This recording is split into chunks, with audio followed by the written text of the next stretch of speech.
কোনো দরকার আমাকে বলতে পারিস। না, এমনি। বলেই সপ্তর্ষির দিকে চোখ আটকে গেল ভিয়ানের। কারো পরোয়া না করে সে সোজা সপ্তর্ষির দিকে এগিয়ে গেল। চাপা শান্ত কণ্ঠে বলল, তুমি এখানে? আর আমি তোমাকে সারা বাড়ি খুঁজে খুঁজে অস্থির। সবার সামনে ভিয়ান এখন সপ্তর্ষিকে তুমি বলে ডাকে। মেহুল টিপ্পনি কেটে বলল, কেন ভাইয়া, ভাবিকে খুব মিস করছিলে বুঝি? ভিয়ান শান্ত ও গম্ভীর চোখে তাকাতেই চুপ হয়ে গেল মেহুল। সপ্তর্ষি লজ্জামাখা কণ্ঠে বলল, এভাবে এত মানুষের সামনে আমাকে খোঁজার কথা বলার কি আছে? ভিয়ানের অনেক কথাই বলার ছিল সপ্তর্ষিকে। সারাদিন কর্মব্যস্ততার পর সপ্তর্ষির মিষ্টি মুখখানা না দেখলে তার যে শান্তি লাগে না। কিন্তু বোনেরা সামনে থাকায় কিছু বলা হলো না তার। চারপাশে তাকিয়ে ভিয়ান বলল, ঘুড়ি ওড়ানো দেখছো যে? তোমারও ঘুড়ি ওড়াতে ইচ্ছে করছে? সপ্তর্ষি মুখ তুলে তাকিয়ে বলল, ঘুড়ি ওড়ানো দেখলেই কি ঘুড়ি ওড়াতে হবে? কিন্তু আমার কেন যেন মনে হচ্ছে তোমার ঘুড়ি ওড়াতে ইচ্ছে করছে, কিন্তু কোনো কারণে বলতে পারছো না।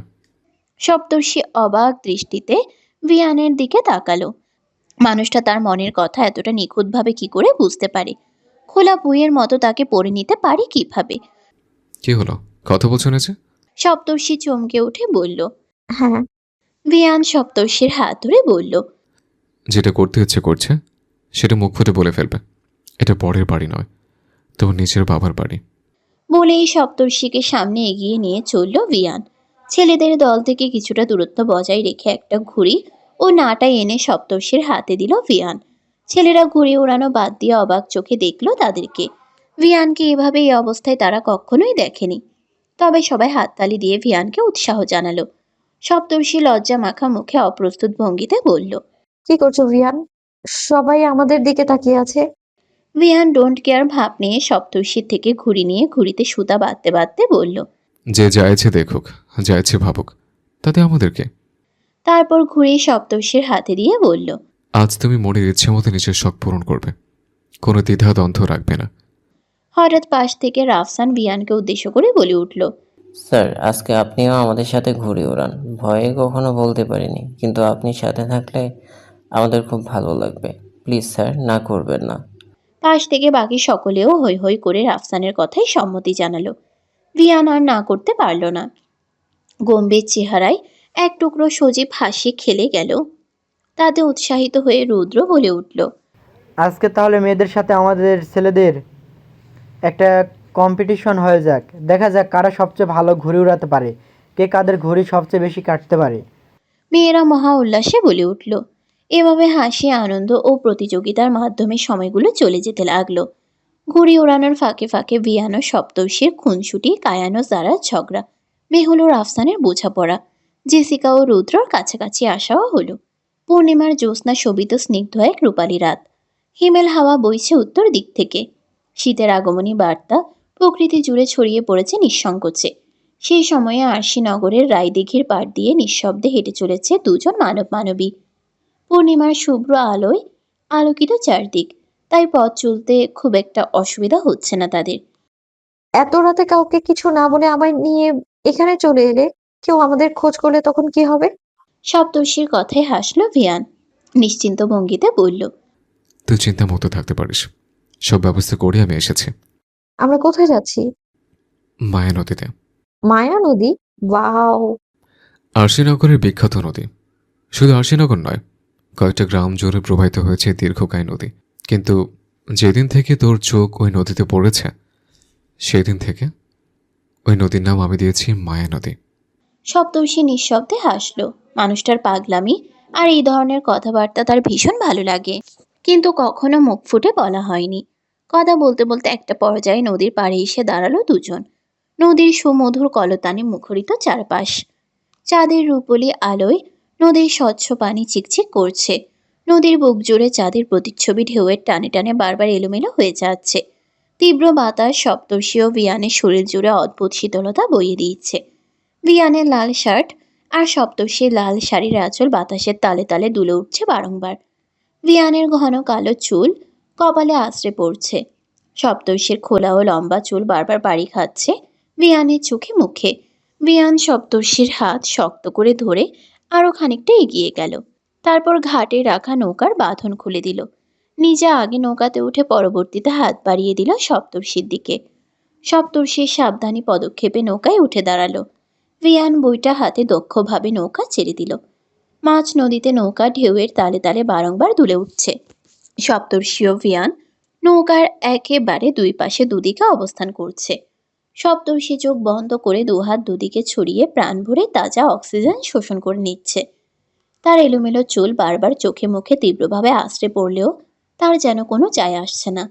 সে যেন অন্য দুনিয়ায় হারিয়ে গিয়েছে। ভিয়ান বইটা বাইতে বাইতে মুগ্ধ দৃষ্টিতে তার প্রিয়তমাকে দেখে যায় আর নিঃশব্দে ঠোঁটজোড়া প্রসারিত করে হেসে যায়। তারপর উদাস দৃষ্টিতে মেঘমুক্ত সাদা কালো আকাশের দিকে তাকিয়ে সুমিষ্ট স্বরে গিয়ে উঠল।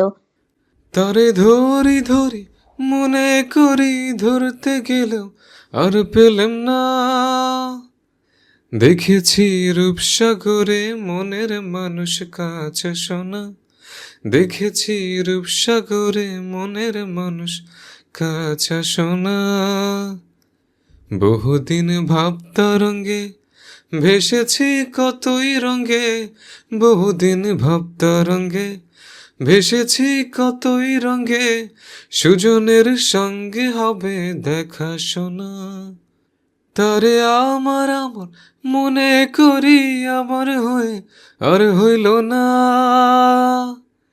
তারে আমার আমার মনে করি আমার হয়ে আর হইল না,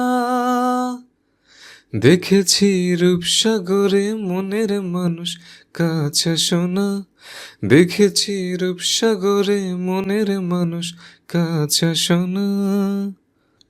নদী থেকে একগুচ্ছ লাল পদ্মফুল তুলে এনে সপ্তর্ষির হাতে দিল ভিয়ান। শাপলা ফুল শেষ হয়ে গিয়েছে, তাই সেগুলো আর দেওয়া হলো না। নৌকা থেকে ফুল আনতে গিয়ে তার অর্ধেক প্যান্ট ভিজে গিয়েছে, তাতে তার বিন্দুমাত্র ভ্রুক্ষেপ নেই। প্রেয়সীর মুখে হাসি দেখতে পেয়েছে, এটাই তার পরম পাওয়া। জ্যোৎস্নায় মাখা স্নিগ্ধ মায়াময় সৌন্দর্যের অধিকারিণী সপ্তর্ষিকে দেখে এক অন্যরকম ঘুরে চলে গেল ভিয়ান। এই যেন পৃথিবীর কোনো মানবই নয়, স্বর্গ থেকে ভূপৃষ্ঠে নেমে আসা অপ্সরাপরী। ভিয়ান অভিভূত কণ্ঠে বলতে লাগলো। সুচিস্মিতের সুহাসিনী আমার, তোর এই অতল গভীর নীলাভ চোখে যে আমি প্রতিনিয়ত ডুবে মরছি, সেখান থেকে পরিত্রাণের যে আর কোনো উপায় নেই। সপ্তর্ষির নীল চোখ জোড়া চিকচিক করে উঠল। হৃদয় স্পন্দন কম্পিত হতে লাগলো বারংবার। ধরে আসা গলায় বলল, এত কেন ভালোবাসো আমায়? ভিয়ান হেসে জবাব দিল। জানি না। পরক্ষণে সপ্তর্ষির দিকে দৃষ্টি নিবদ্ধ করে কাতর স্বরে বলল, তুমি ভালোবাসিস না সন্ধ্যাবতী? সপ্তর্ষি ভিয়ানকে ঝাপটে জড়িয়ে ধরে বলল, হ্যাঁ, ভালোবাসি, খুব খুব ভালোবাসি তো আমায় রিয়ান। ভিয়ানও সপ্তর্ষিকে জড়িয়ে ধরল। তারপরে মৃদু হেসে বলল, আমি আজীবন তোকে ভালোবেসে যাব সন্ধ্যাবতী, এমনকি মৃত্যুর পরেও যদি কাউকে ভালোবাসার সুযোগ পাই, তখন শুধুমাত্র তোকে ভালোবাসতে চাইব, মন প্রাণ উজাড় করে ভালোবাসবো, কারণ আমার হৃদয়ে জ্বলেছে তুই, শুধুমাত্র তুই। সপ্তর্ষি কান্নায় ভেঙে পড়ে ভিয়ানকে দু হাতে শক্ত করে ঝাপটে জড়িয়ে ধরল। ভিয়ানের বুকে মুখ লুকিয়ে তার ভালোবাসার কথাগুলো যেন জানান দেওয়ার আপ্রাণ চেষ্টা করল। ভিয়ান দু হাতে শক্ত করে আলিঙ্গন করে নিল তার মায়াবতীকে। তারপরে অতি সন্তর্পণে সপ্তর্ষির কানের কাছে মুখ নিয়ে মোহনীয় কণ্ঠে ফিসফিস করে বলল। সপ্তর্ষি কিছু না বলে ভিয়ানের দু হাতে নিজের দু হাত শক্ত করে ধরে, আঙ্গুলে আঙ্গুল ডুবিয়ে ভরসা বিশ্বাস আর ভালোবাসার জানান দিতে চাইল যেন। ভিয়ান ভুবন বুলানো এক হাসি দিল, যেটা সপ্তর্ষির চোখে অধরাই রয়ে গেল। ভিয়ান সপ্তর্ষির মুখ নিজের দু হাতের আজলায় নিয়ে তার কপালে ও দুই গালে ভালোবাসার গভীর চুম্বন আঁকল। তারপর নিজের পুরুষালী অধর যুগল ডুবিয়ে দিল সপ্তর্ষির পাতলা ও গোলাপি ঠোঁটজোড়ার মাঝে। তারপর দৃঢ়ভাবে চুম্বন করতে লাগলো। সপ্তর্ষির মৃদু প্রকম্পিত দেহখানা ভিয়ানের চওড়া ও প্রশস্ত বুকে ঠাঁই করে নিল। দুজন একে অপরকে ঘনিষ্ঠভাবে জড়িয়ে ধরে রইল। নৌকার ঠিক মাঝ বরাবর অবস্থান করছে তারা দুজন, তাই নৌকাটায় ভারসাম্য বজায় রয়েছে। তবে সেটা এলোমেলোভাবে দুলছে আর স্থিরভাবে ছুটে চলেছে গন্তব্যহীনভাবে। সকালে উঠেই এরকম সুন্দর একটি চিরকুট পেয়ে মুহূর্তেই মনটা ভালো হয়ে গেল সপ্তর্ষির। মিটিমিটি হাসছে সে। অবশ্য এরকম চিরকুট কিছুদিন ধরে সে প্রতিদিন সকালেই পাচ্ছে। ড্রেসিং টেবিলের সামনে একটা তাজা লাল গোলাপের সাথে এরকম চিরকুট সে পায়। তার আর বুঝতে বাকি থাকে না যে এটা ভিয়ানের কাজ। কিন্তু ভিয়ান গতকাল থেকে বাড়িতে উপস্থিত নেই। আজ বাড়িতে এলেও তার সামনে একবারও আসেনি। এই জন্য বড্ড অভিমান জমেছে তার মনে। সানশাইন ভিলার সামনের প্রকাণ্ড মাঠটাতে বাসার রঙিন কাপড় দিয়ে প্যান্ডেল টাঙানো হচ্ছে। চারপাশে বাড়ির লোকজনের সমাগম। ছোটদের হৈহুল্লোড়ের আওয়াজ ভেসে আসছে। যেন একটা উৎসব উৎসব ভাব বিরাজ করছে। সপ্তর্ষি দোতলার সিঁড়ি থেকে সবটা দেখছে আর ভাবছে, আজকে কি বাড়িতে কোনো অনুষ্ঠান আছে নাকি? তখনই মেহুল তার কাছে হাঁপাতে হাঁপাতে ছুটে এলো। সপ্তর্ষি জিজ্ঞেস করলো। কি হয়েছে মেহুল? মেহুল হাঁপাতে হাঁপাতেই বলল, কিছু হয়নি ভাবি, তুমি তাড়াতাড়ি রেডি হও। ভিয়ান ভাইয়া তোমাকে রেডি হতে বলল। তোমার ভাইয়া এসেছে, তাতে আমার কি? তাকে বলো আমি রেডি হতে পারবো না, তার সাথে আমার কোনো কথা নেই। আরে আমার সুইট ভাবি, মান অভিমান পরে করো। ভাইয়ার কথা মতো তোমাকে রেডি করতে না পারলে সব শাস্তি আমার উপর দিয়ে দেবে। প্লিজ ভাবি, এমন করো না। আমি তোমাকে রেডি করিয়ে দিচ্ছি। কিন্তু আগে তো বলো কেন এই উৎসব হচ্ছে? মেহুল কিছুক্ষণ চুপ করে থেকে বলল, ভিয়ান ভাইয়া মেলার আয়োজন করেছে। এর আগে কখনো এই বাড়ির সামনে মেলা বসেনি। শহরে বসাটাও একটু অস্বাভাবিক। মেলাতে কেবল পরিবারের লোকজন আর আত্মীয় স্বজনরাই থাকবে।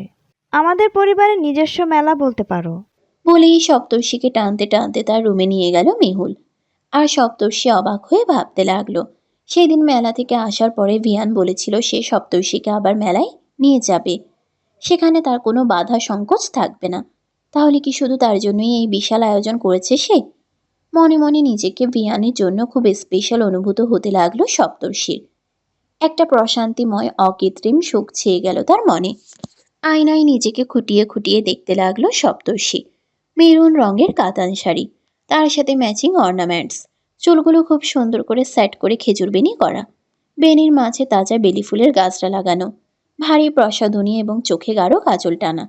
এতে অসামান্য সুন্দরী লাগছে তাকে দেখতে। মুস্কান সপ্তর্ষির কাজ জড়িয়ে ধরে বলল, বিহান ভাইয়া প্রতিবারের মতো আজও তোর থেকে চোখ ফেরাতে পারবে না রে সপ্তাশী। সপ্তর্ষি কিছু না বলে কেবল লাজুক হাসল। পাশে দাঁড়িয়ে থাকা মেহুলও হাসল। তখনই দরজায় খটখট করে আওয়াজ হলো। ভিয়ানের উপস্থিতি টের পেয়ে মেহুল তাড়াতাড়ি করে ঘর ছাড়ল। তবে যাওয়ার আগে সপ্তর্ষির উদ্দেশ্যে বলে গেল। অল দ্য বেস্ট ভাবিমণি। এদিকে মেহুল ও মুস্কান দরজার সামনে এসে দাঁড়াতেই হাসি মুখে একটা চকলেটের বক্স তাদের দিকে এগিয়ে দিল ভিয়ান। এটা তাদের জন্য উপহার। মেহুল ও মুস্কান কৃতজ্ঞতা সূচক হাসি দিয়ে মাথা দুলিয়ে চলে গেল সেখান থেকে। তারা চলে যেতেই ভিয়ান রুমে প্রবেশ করলো। তার পরনে মেরুন রঙের পাঞ্জাবি পায়জামা, পাঞ্জাবির উপরে মেরুন রঙের ওয়েস্ট কোট। ফর্সা ঠকটকে গায়ের রঙের সাথে একদম যেন আটকে গেছে রংটা। চুলগুলো খুব সুন্দর করে সেট করা, শরীরে যথারীতি গন্ধরাজের পারফিউম দেওয়া, হাতে রোল্যাক্স মডেলের ঘড়ি। মায়াবী মুখখানা দেখলেই বারবার প্রেমে পড়তে ইচ্ছে করে সপ্তর্ষির। খোঁচা খোঁচা চাপ দাড়িটা মুখে কি সুন্দরী না মানিয়েছে। মুখের সৌন্দর্য যেন আরও দ্বিগুণ বাড়িয়ে দিয়েছে সেটা। সপ্তর্ষি ড্রেসিং টেবিলের সামনে দাঁড়িয়ে নীল চোখ জোড়া দিয়ে ভিয়ানকে খুঁটিয়ে খুঁটিয়ে পর্যবেক্ষণ করতে করতে এসবই ভাবছিল।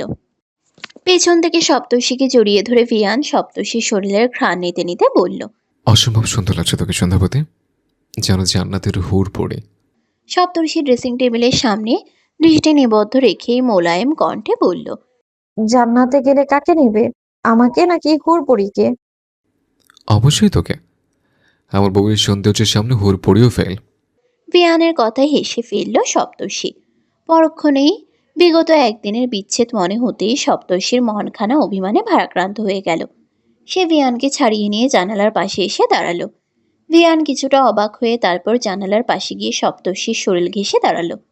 সপ্তর্ষি অভিমানী কাটকাট কণ্ঠে বলল, একদম কাছে আসবে না আমার, দূরে দূরে থাকবে। যেমন ভাবে আমাকে ফেলে একদিনের জন্য চলে গিয়েছিলে, আবারও সেখানেই চলে যাও। সপ্তর্ষির কথায় প্রথমে হতভম্ব হলেও পরক্ষণেই শব্দ করে হাসল ভিয়ান। সপ্তর্ষি চোখ ছোট ছোট করে জিজ্ঞেস করল, আমি কি হাসার মতো কোনো কথা বলেছি? ভিয়ান হাসি থামিয়ে বলল, না, তা বলিসনি, কিন্তু তোর কথা শুনে মনে হলো তুই আমাকে ভীষণ মিস করছিলে। ফোন দিয়ে একবার বলে দেখতে পারতিস। আমি সব কাজ কারবার ফেলে রেখে সবসময় তোকে নিয়ে রুমে বসে থাকতাম। ভিয়ানের ঠোঁটকাটা কথায় সপ্তর্ষি লজ্জায় লাল হয়ে গেল। তড়িঘড়ি করে সে বলল, তুমি না দিন দিন ভীষণ অসভ্য হয়ে যাচ্ছ ভিয়ান। বলে সে চলে যেতে নিতেই সপ্তর্ষির হাত ধরে হ্যাচকা টান দিয়ে তাকে নিজের বুকের সাথে মিশিয়ে নিল ভিয়ান। হঠাৎ হুমড়ি খেয়ে ভিয়ানের বুকের উপর পড়াতে হতভম্ব হয়ে গেল সপ্তর্ষি। কিন্তু ভিয়ান শান্ত ও পলকহীন দৃষ্টিতে পর্যবেক্ষণ করতে লাগলো সপ্তর্ষির নীলাভ চোখের মায়াবী মুখখানা। সপ্তর্ষির দুপাশের কাটা চুলগুলো কানের পিঠে গুজে দিতে দিতে মিহিস্বরে ভিয়ান বলল, হ্যাঁ, তুই যখন ভালোবাসিস আমাকে মুখ ফুটে বলে কেন দিস না? সপ্তর্ষি কি উত্তর দেবে ভেবে পেল না। মাথা নিচু করে আমতা আমতা করে সে বলল, সময় হলে বলে দেব। আগে বলো, প্রতিদিন চিরকুট লিখে সেগুলো ড্রেসিং টেবিলের সামনে রেখে যাও কেন? নিজের মুখে আমাকে অনুভূতির কথা বলতে পারো না? মুখে বলে দিলে তো প্রেম করার অনুভূতিটা চলে যাবে রে। মানে? মানে হলো বিয়ের আগে তো তোর সঙ্গে খুব একটা প্রেম করার সুযোগ পাইনি, তাই বিয়ের পরে বউয়ের সাথে তাই বিয়ের পরে বউয়ের সাথে প্রথম প্রথম প্রেমে পড়ার মতো করে চিরকুট লিখে প্রেম নিবেদন করছে। বউ যদি আমারটাকে সাড়া দেয় তাহলে আমার একপাক্ষিক ভালোবাসার পূর্ণতা পাবে আর কি। ভিয়ানের কথায় খিলখিল করে হেসে উঠল সপ্তর্ষি। তার বুকে আলতো করে কয়েকটা চাপড় দিল। তারপর নিজে থেকেই ভিয়ানের বুকে আলগোছে মাথা রেখে তাকে শক্ত করে জড়িয়ে ধরে গভীর আবেগ মিশ্রিত কণ্ঠে বলল। ভালোবাসি। ভিয়ানের ঠোঁটের কোণে প্রসারিত হাসি ফুটে উঠল। সে নিজেও সপ্তর্ষিকে দুই হাতে জড়িয়ে ধরল। ভিয়ান, কায়ান, জারা, মেহুল, রাফসান, মুস্কান, জেসিয়া, রুদ্র সকলে গোল হয়ে বসে আছে। সৈয়দ ম্যানশনের পেছনের দিকে একটা বড় ফল ফলাদির বাগান আছে। তার ছায়ায় বিস্তৃত মাটিতে সবাই খালি পায়ে বসে আছে। এই মুহূর্তে তাদের কোনো ধনীঘরের সন্তান বলে মনে হচ্ছে না। নেহাতি সাদামাটা সাধারণ মনে হচ্ছে। তাদেরকে দেখে মনে হচ্ছে তারা বেশ ক্লান্ত। ক্লান্ত হবেই বা না কেন? এতক্ষণ ছেলে মেয়ের টিম মিলে গোল্লা ছুট, দাঁড়িয়া বান্ধা সহ নানা ধরনের খেলা খেলেছে। ছেলেদের টিমে একজন কম হওয়ায় সপ্তর্ষি সেই শূন্যতা পূরণ করেছে। এখন সে গেছে নিজের হাতে বানানো জলপাই আর বড়ইয়ের আচার আনতে। তাদের সবাইকে সে খেতে দেবে। এই জন্যই ক্লান্ত ও শ্রান্ত দেহে সবাই তার অপেক্ষায় বসে রয়েছে। সপ্তর্ষিকে আসতে দেখে সবাই লাফিয়ে উঠল। হৈ হুল্লোড় করতে নিলেই সপ্তর্ষি মুখে আঙ্গুল দিয়ে সবাইকে ইশারায় চুপ করতে বলল। সাথে সাথেই সবাই চুপ হয়ে গেল। তবে চাপা আওয়াজে সবাই আচার খাওয়ার জন্য তাদের উন্মাদনা প্রকাশ করতে লাগলো। সপ্তর্ষি হাসি মুখে তাদের প্রত্যেককে ছোট ছোট বাটিতে করে আচার বেড়ে দিল। সবাই খেতে খেতে সপ্তর্ষির বেশ প্রশংসা করলো। আর সপ্তর্ষি কেবল হাসলো। রুদ্র আর জেসিয়ার মধ্যে এই যাবৎ কিছুই ঠিক হয়নি। তবে আজ জেসিয়া নিজে থেকে রুদ্রকে সকলের আড়ালে নিচু স্বরে বলল। সরি রুদ্র। রুদ্র জেসিয়ার পানে অবাক দৃষ্টিতে ফিরে তাকালো। তারপর জিজ্ঞেস করলো, সরি কেন বলছো? তোমাকে ভুল বুঝে অনেক কথা শুনিয়েছি আমি, এই জন্য। এখন কি তাহলে মাপ চাইছো? জেসিয়া মাথা নেড়ে সম্মতি জানালো। রুদ্র ঠোঁট চেপে হেসে বলল। একটা কাজ করলে তোমার মাফ করতে পারি। জেসিয়া অবাক দৃষ্টিতে রুদ্রর পানে তাকালে সে বলল, যদি তুমি আমার প্রেম নিবেদন গ্রহণ করো, তোমাকে নিজের বউ করতে চাই আমি। জেসিয়া লজ্জায় লাল হয়ে গেল। রুদ্র তার লজ্জা মাখা হাসি দেখে তার মুখখানা ধরে নিজের দিকে ফিরিয়ে বলল, তুমি কি আমার প্রস্তাবে রাজি? জেসিয়া কয়েক মুহূর্ত চুপ থেকে মাথা নেড়ে সম্মতি জানালো। মুহূর্তেই রুদ্র নিজের পকেট থেকে একটা বক্স সমেত স্বর্ণের আংটি বের করে জেসিয়ার হাতের অনামিকা আঙ্গুলে পরিয়ে দিল। জেসিয়া একই সাথে ভীষণ অবাক ও খুশি হলো। সেই সঙ্গে ব্যাপারটা সকলের দৃষ্টিগোচর হতেই সকলে হৈ হুল্লোড় করে উঠল। জেসিয়া লজ্জা পেতে থাকলেও রুদ্রর মধ্যে লজ্জাভাব দেখা দিল না। সবাই তাদেরকে নতুন কাপল হিসেবে অনেক শুভকামনা জানাতে লাগলো। এদিকে সায়েম সকলের আড়ালে মুস্কানকে ফিসফিস করে বলল, তোমাকে না আমার ভীষণ ভালো লাগে মেয়ে, হবে কি আমার প্রণনী? মুস্কান তার দিকে চোখ ছোট ছোট করে তাকিয়ে রইল। আপনার মতো প্লে বয়কে আমি আমার প্রেমিক বানাবো না। সায়েম অস্থির স্বরে বলল, কথা দিচ্ছি তোমার পর থেকে আর কোনো গার্লফ্রেন্ড বানাবো না, তোমার সাথেই প্রেম করব, আর সময় হলে শুধু তোমাকেই বিয়ে করব। মুস্কান কিছু সময় ভাব মেরে থেকে পরক্ষণে ফিক করে হেসে উঠল। সায়েম ঠোঁটের কোণে হাসি ফুটিয়ে তুলে বলল, তার মানে কি তুমি রাজি? মুস্কান লজ্জা মাখা কণ্ঠে বলল। হুম। সায়েম প্রচণ্ড খুশি হয়ে সামনে থাকা কয়েকটা হলুদ ঘাসফুল ছিঁড়ে মুস্কানকে প্রপোজ করলো। সবাই সেই দৃশ্য দেখে একই সাথে অবাক এবং খুশি হলো। এদিকে সকলকে কাপল হতে দেখে রাফসান ও মেহুল চুপচাপ বসে রইল। একে অপরের দিকে আর চোখে তাকালো তারা, কিন্তু কিছু বলার সাহস পেল না। তাদের চোখে গভীর অনুভূতি ও অনুরক্তির ছাপ দেখতে পেল ভিয়ান। ভিয়ান রাফসানের কাছে এগিয়ে গিয়ে তাকে জিজ্ঞেস করলো। মেহুলকে পছন্দ করো তুমি? রাফসান ভিয়ানের দিকে বিস্ফোরিত দৃষ্টিতে তাকিয়ে থেকে আমতা আমতা করে বলল। না মানে স্যার। কায়ান এগিয়ে তাদের দিকে গিয়ে বলল। এত আমতা আমতা করতে হবে না, বুঝেছো? ভিয়ান যেটা জিজ্ঞেস করেছে জাস্ট সেটার উত্তর দাও। ভিয়ান মেহুলকে সরাসরি প্রশ্ন করল। তুই রাফসানকে পছন্দ করিস? মেহুল কয়েক মুহূর্ত চুপ থেকে মাথা নিচু করে সম্মতি জানালো। সকলেই কিছু মুহূর্তের জন্য স্তব্ধ হয়ে গেল। অবশেষে ভিয়ান গম্ভীর কণ্ঠে ঘোষণা করল। ঠিক আছে, তোর পছন্দের কথা আমি মেনে নিলাম, কিন্তু রাফসান পুরোপুরিভাবে প্রতিষ্ঠিত না হওয়া পর্যন্ত আর তোর পড়ালেখা শেষ না হওয়া পর্যন্ত তোদের বিয়ে আর প্রেমিক কোনোটাই মেনে নেব না আমি। কায়ান বলল। আমিও। মেহুল অবাক হয়ে দুই ভাইয়ের পানে তাকালো। তারপর বিস্মিত কণ্ঠে প্রশ্ন করল। তার মানে ভবিষ্যতে আমাদের সম্পর্ক মেনে নেওয়ার চান্স আছে? ভিয়ান উত্তর দিল। হুম। মেহুল তৎক্ষণাৎ ছুটে এসে ভিয়ানকে জড়িয়ে ধরল। খুশিতে কেঁদে দিয়েছে সে। কায়ান তাদের দুই ভাই বোনকে সস্নেহে জড়িয়ে ধরল। সপ্তর্ষি এগিয়ে এসে হাসি মুখে বলল। কংগ্রেচুলেশনস ননদিনী অ্যান্ড উড বি ননদিনীর হাজবেন্ড। মেহুল ও রাফসান সপ্তর্ষিকে কৃতজ্ঞতা জানালো। এদিকে খুশিতে রাফসানের চোখেও পানি এসে গেছে। সে দ্রুত কদমে এসে ভিয়ানকে জড়িয়ে ধরে কান্না করে দিল। ভিয়ানও তাকে জড়িয়ে নিল। সপ্তর্ষি তারপর বলল। সবাই সবার পার্টনার পেয়ে গেছে, শুধু এবার কায়ান ভাইয়া আর জারা আপুর বিয়েটা হওয়া বাকি। যারা লজ্জায় লাল নীল হয়ে গিয়ে বলল। চুপ কর না প্লিজ সপ্তর্ষি। কায়ান যারার হাত টেনে ধরে উঁচু আওয়াজে ঘোষণা করল। আর কোনো চুপচাপ থাকা থাকি নেই ভিয়ান, আগে বিয়ে করে আমাকে টপকে গেছে তো কি হয়েছে? এবার বাকি কাপলের আগে আমি আর আমার প্রবাময়ের বিয়ে করব। কায়ানের কথা শুনে উপস্থিত সকলে আনন্দে উদ্বেলিত হয়ে গেল।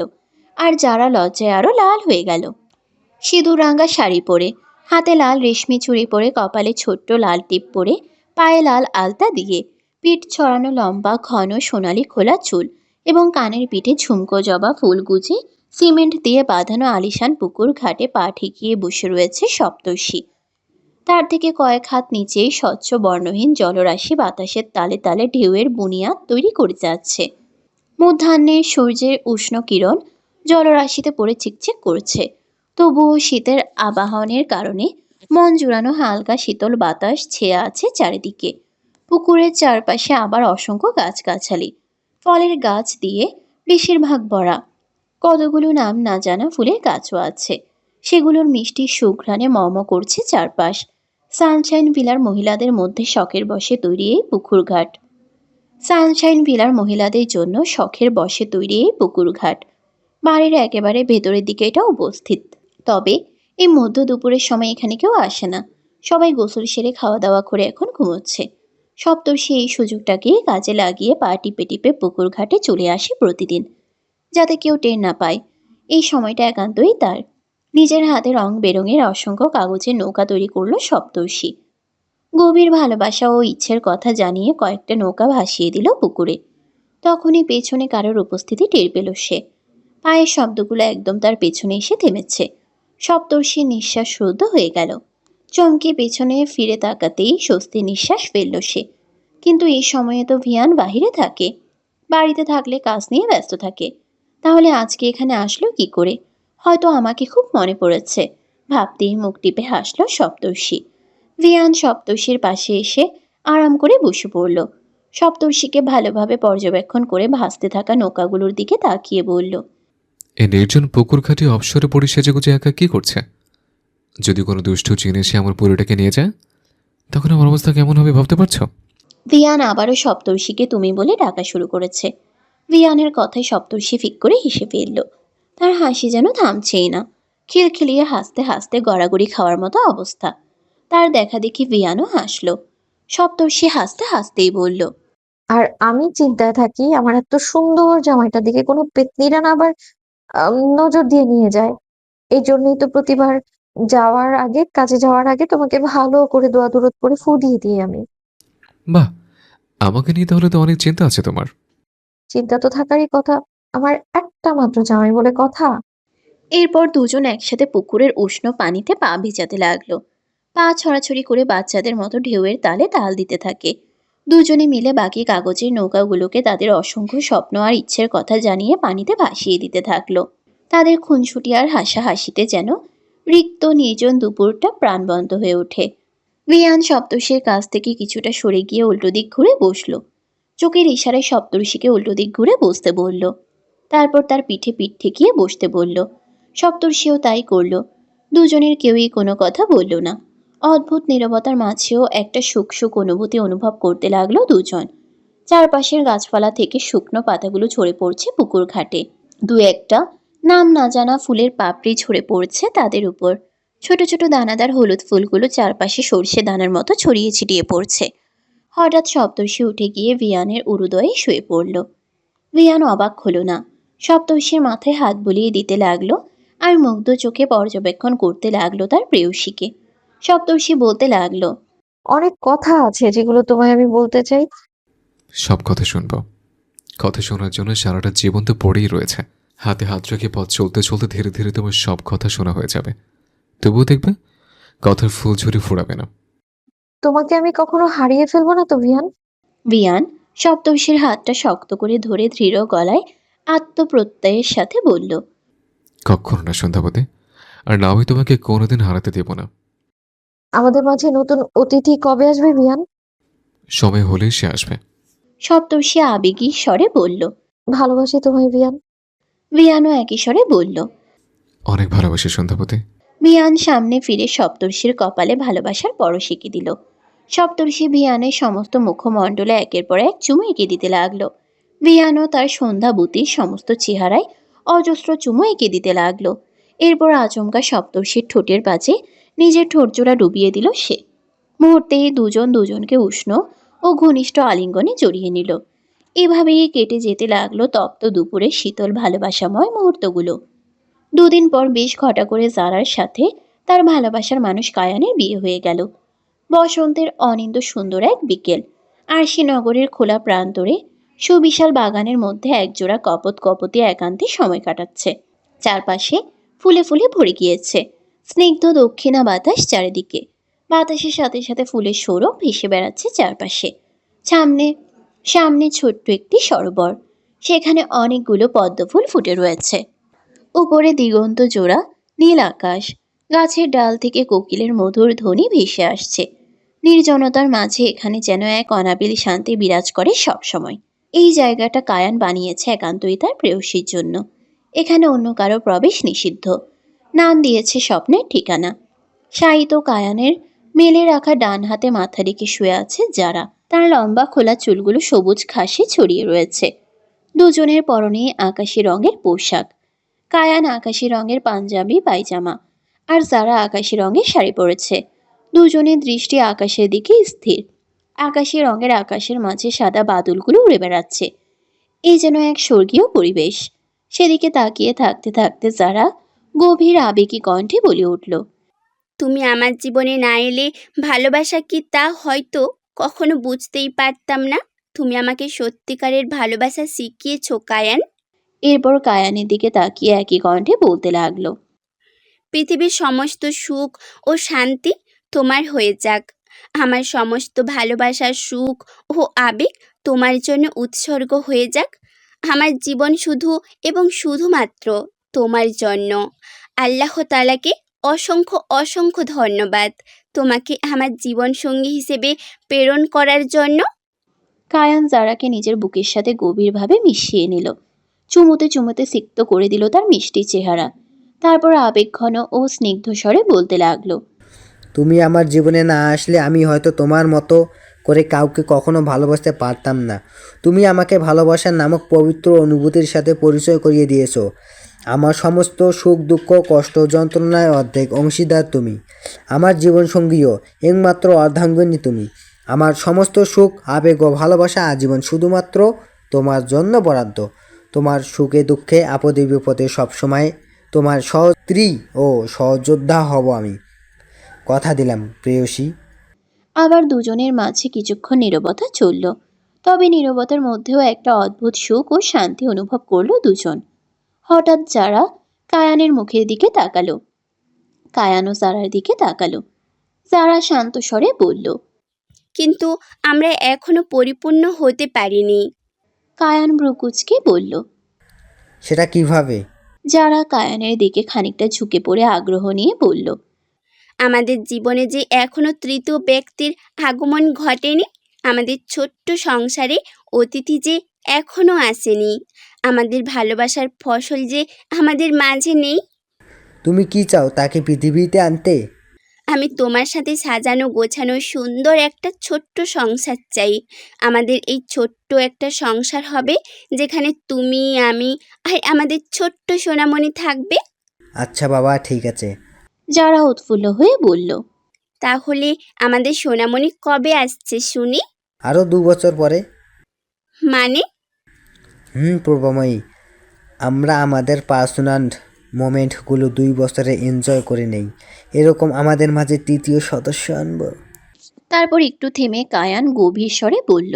ভালোবাসি তোমায় পূর্বময়ী। যারা একই কণ্ঠে বলল। আমিও ভালোবাসি তোমায় কায়ান, অনেক অনেক ভালোবাসি। যারা মুচকি হেসে কায়ানের কপালে চুমু এঁকে দিল। কায়ান মুহূর্তেই তাকে ঝাপটে জড়িয়ে ধরে তার মুখে অনেকগুলো চুমু খেয়ে তার ঠোঁটে নিজের ঠোঁটজোড়া ডুবিয়ে দিল। মুহূর্তেই উষ্ণ ভালোবাসাময় আলিঙ্গনে সুরভিত হয়ে উঠল চারপাশ। সমাপ্ত।